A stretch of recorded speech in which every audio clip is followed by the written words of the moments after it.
Ask मुफ्ती तारिक मसूद। नाकाबिले बर्दाश्त भूख में रोज़ा तोड़ना। बाज़ लोगों को रोज़े की हालत में भूख की शिद्दत से मैदे में शदीद दर्द हो जाता है या भूख नाकाबिले बर्दाश्त हो जाती है। इनके लिए रोज़ा छोड़ने या तोड़ने का हुक्म बयान फरमाते हैं नईम शाकिर मुल्तान से। नाकाबिले बर्दाश्त भी भूख अगर हो जाए तो भी रोज़ा नहीं तोड़ सकते, बल्कि हिम्मत करके पूरा करना पड़ेगा, क्योंकि प्यास और भूख में बर्दाश्त है के काबिल है या नहीं है, ये कोई अल्लाह ने फ़र्क नहीं रखा। तो रोज़ा नाम है खाने पीने से अवॉइड करने का, तो चाहे वो बर्दाश्त हो रही हो या बर्दाश्त नहीं हो रही हो। हाँ, अलबत्ता बीमारी का ख़तरा हो या जान जाने का ख़तरा हो या बेहोश होने का ख़तरा, क्योंकि बेहोशी भी एक बीमारी है, तो उस सूरत में रोज़ा तोड़ सकते हैं। अब किसी के मैदे में शदीद दर्द हो रहा है शदीद भूख की वजह से, तो ये एक बीमारी है, क्योंकि नॉर्मल ऐसा होता नहीं है। कितनी भी भूख लगी हो आपको, 24 घंटे भी भूखे ना, आपके पेट में दर्द नहीं होता। लेकिन बाज़ दफ़ा कोई बीमारी है, जैसे किसी को अल्सर है या और कोई बीमारी है जिसकी वजह से भूखा रहने से पेट में शदीद दर्द हो रहा है, तो दर्द एक बीमारी है, बीमारी में रोज़ा तोड़ा जा सकता है तो उस दर्द को ख़त्म करने के लिए। लेकिन नाकाबिले बर्दाश्त भूख या प्यास लगी है तो फिर रोज़ा नहीं तोड़ सकते। तोड़ दिया तो 60 रोज़ों का कफ़ारा है। रोज़े में एहतलाम और मुशज़नी, क्या रोज़े के दौरान एहतलाम या मुशज़नी से रोज़ा टूट जाता है और क्या इस पर कफ़ारा वाजिब है? रोज़े में एहतलाम हो जाए तो कुछ भी नहीं होता। अगर मुशज़नी की है तो रोज़ा टूट जाता है, लेकिन कफ़ारा वाजिब नहीं होता। कबीरा गुनाह भी है कि आपने रमज़ान का रोज़ा तोड़ा क्यों और रोज़े में इतना बड़ा गुनाह क्यों किया आपने, तो डबल गुनाह मिलेगा आपको, लेकिन कफ़ारा लाजिम नहीं है। कफ़ारा जो लाजिम होता है वो जिमा करने से, तो अगर प्रॉपर जब तक इंटरकोर्स किसी ने ना किया हो तो इंटरकोर्स करने से जो है बीवी के साथ या किसी भी औरत के साथ, जो हराम है, नाजायज़ है बहरहाल, लेकिन उससे क्या होता है कि रोज़ा भी टूटेगा और कफ़ारा भी लाजिम होगा।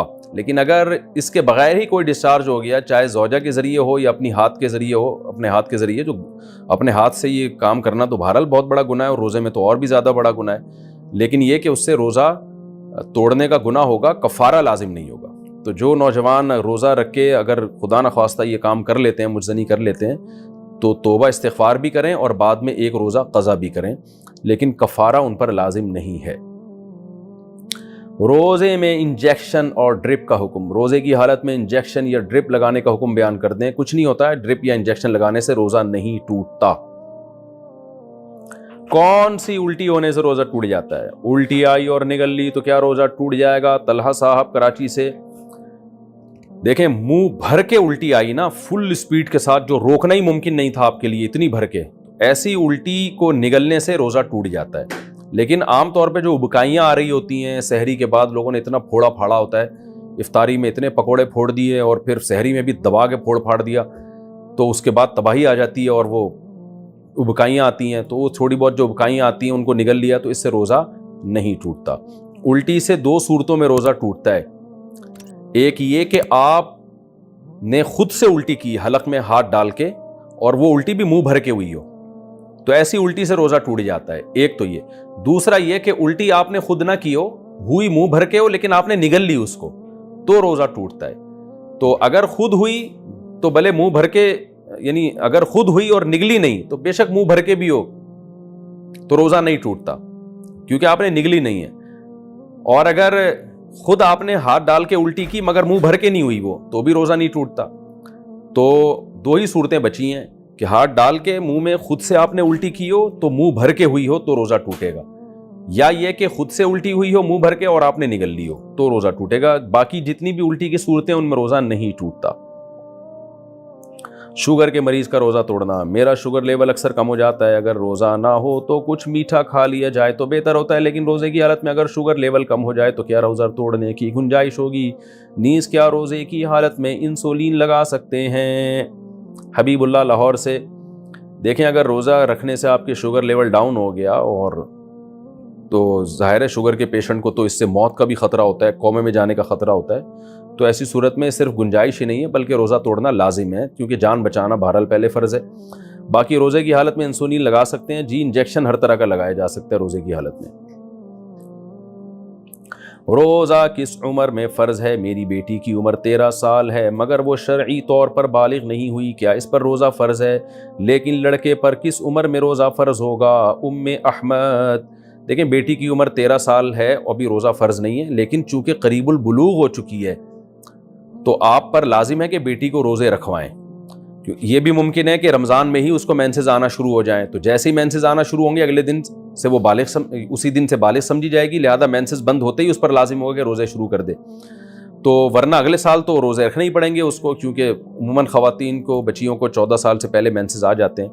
تو اس لیے آپ پر یہ لازم ہے کہ اس کو ابھی روزوں کی عادت ڈالنے کے لیے آپ اس کو سارے روزے رکھوائیں, ورنہ ایک دم سے روزے فرض ہوتے ہیں تو پورے رکھے نہیں جاتے پھر. اور لڑکے پر بھی جب پہلی دفعہ اس کو نائٹ فال ہو, احتلام ہوتا ہے, تو اس پہ روزے فرض ہو جاتے ہیں کیونکہ وہ بالغ شمار ہوتا ہے. تو لہذا 13-14 سال کا اگر لڑکا ہے تو اس کو بھی پورے روزے رکھوانے چاہیے. ہاں اس سے کم عمر ہے, جیسے 10 سال یا اس سے کم عمر کے لڑکے ہیں, تو پھر ان کو اگر گرمیوں کے لمبے روزے ہیں تو پھر پورے روزے نہ رکھوائیں, تھوڑے تھوڑے کر کے رکھوائیں, ان کو عادت ڈالیں, کیونکہ پھر ان کی باڈی کو نقصان کا خطرہ ہوتا ہے. روزے کا مقصد ہماری باڈی کو نقصان پہنچانا نہیں ہے بلکہ ایک روحانی قوت پیدا کرنا ہے. تو بچوں کو بہت زیادہ روزے رکھوانے سے بہرحال نقصان ہوتا ہے, لیکن 10 سال یا اس سے بڑے ہو جائیں نا تو پھر تھوڑے تھوڑے کر کے روزے ان کو رکھوانے چاہیے. 13-14 سال کی عمر میں تو پورے روزے رکھوانے چاہیے بچوں کو, تاکہ ان کو عادت پڑے, بالغ ہونے کے بعد پھر وہ چھوڑیں نہیں. اور اللہ کا شکر ہے ہمارے سوسائٹی میں, مسلمان گھروں میں بچے تو بڑے شوق سے روزہ رکھتے ہیں اور بہت انجوائے کرتے ہیں رمضان کو. تو بچوں کو, جو ذرا بڑی عمر کے بچے ہیں ان کی بات کر رہا ہوں, تو ان کو رکھوانے چاہیے.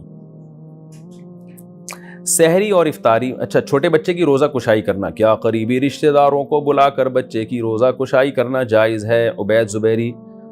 بس یہ بچے کو اپریشیٹ کرنے کے لیے ہوتا ہے, گیدرنگ ہوتی ہے اس بہانے, تو جائز ہے, اس میں کوئی حرج نہیں ہے. تھوڑا سا بچے بھی خوش ہو جاتے ہیں, ان کو حوصلہ افزائی ہو جاتی ہے. کیا روزے سے تمام گناہ معاف ہو جاتے ہیں؟ کیا رمضان میں روزہ رکھنے سے کبیرہ گناہ بھی معاف ہو جاتے ہیں؟ سیف اللہ صاحب پاک پتن سے. دیکھیں, کبیرہ گناہوں کا اصول یہ ہے کہ جب تک توبہ نہ کی جائے وہ معاف نہیں ہوتے. اس لیے رمضان میں عام طور پہ کبیرہ گناہوں سے توبہ کی توفیق مل جاتی ہے. اس لیے کہا جاتا ہے کہ رمضان میں سارے صغیرہ کبیرہ گناہ معاف ہو جاتے ہیں. وجہ اس کی ہے کہ کبیرہ گناہوں سے بھی توبہ کی توفیق عام طور پہ رمضان میں مل جاتی ہے. تو اس لیے آپ کوشش کریں کہ رمضان میں کبیرہ گناہ بھی چھوڑ دیں اور ان سے سچی توبہ کریں.